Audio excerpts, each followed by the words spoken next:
भिखारी खाजा का भाव लगा।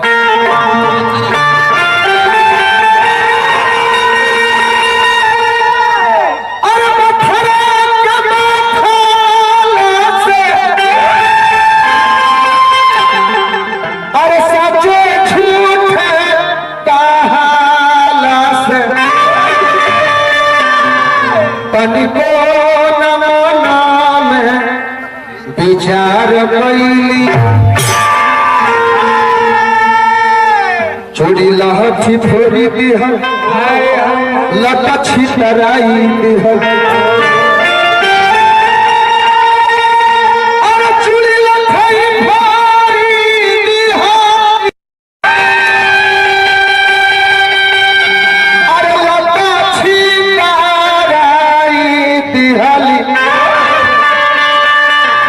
तिरिया चरित्र सुमार कैली मनवा में कैली ठेस आ धैली भी खैन के भैंस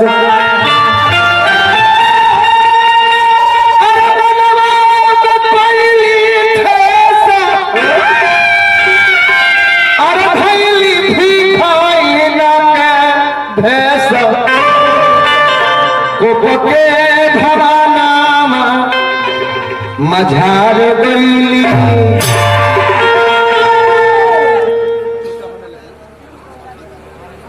छोटा में कहते देता काय ए महाराज जब दशरथ के पता चला फिर आगे को फोन गाड़ी समय नरेश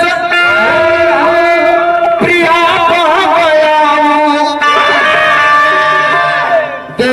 दशा दुखदार रानी महल में हाजर गजर भाई काल भगवान हम राजा हुए हैं अब तो सब आभूषण त्याग के को भवन पे आके गिरल बाल हमारा दीपक पसमा के मुगल सराय मास्टर साहब के दामाद बानी बहुत बहुत रुपया पुरस्कार दिले बानी रानी भवन में गिरल बारू काल बबुआ राम राजा हुए अब तो कोई भवन में गिरल बारू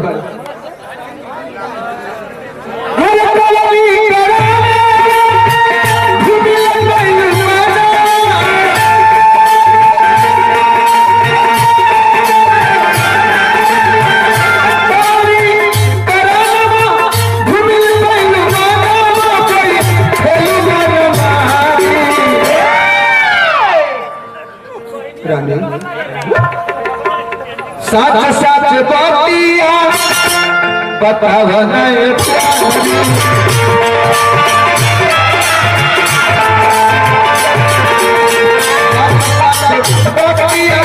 बताव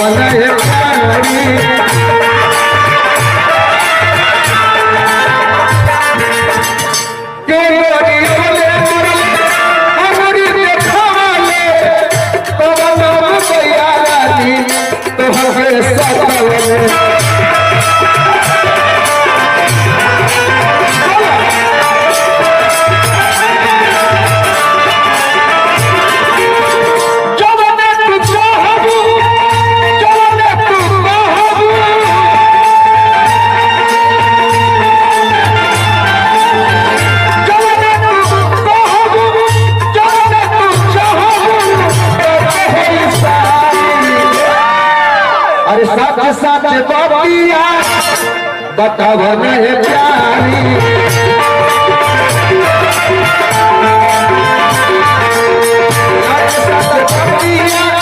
बताव नहीं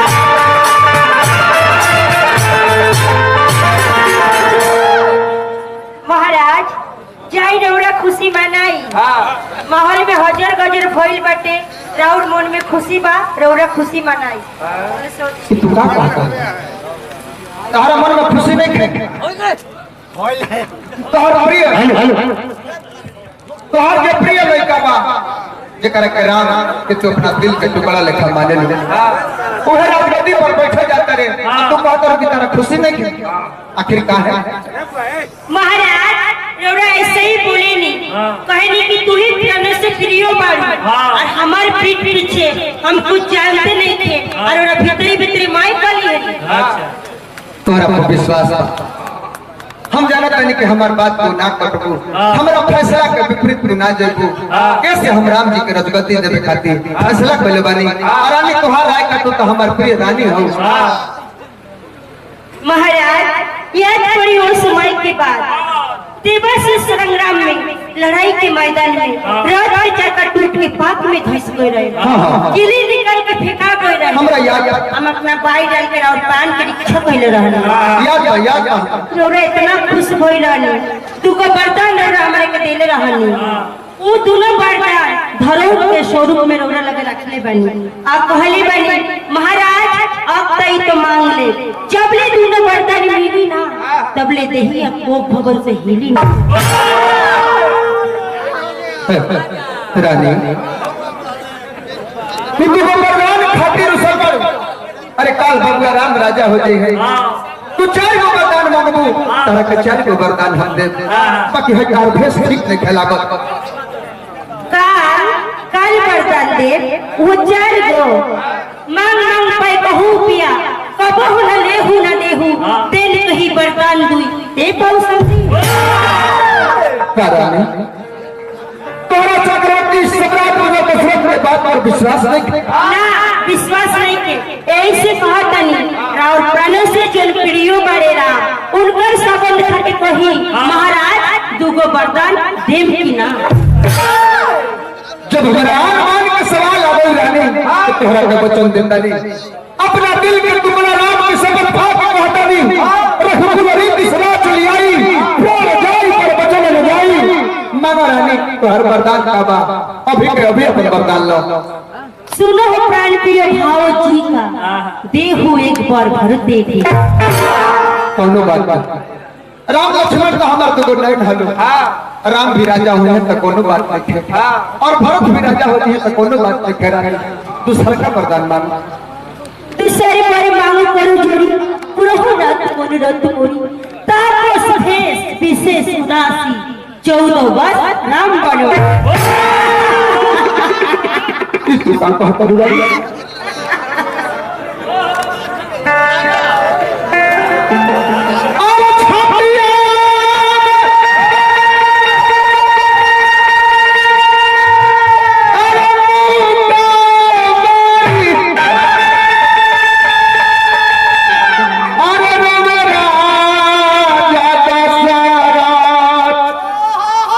रमिया धोखा हर मरलू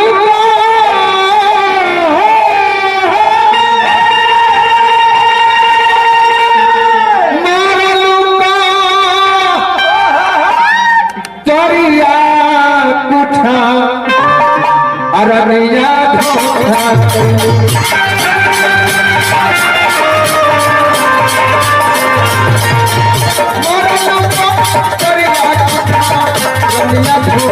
करे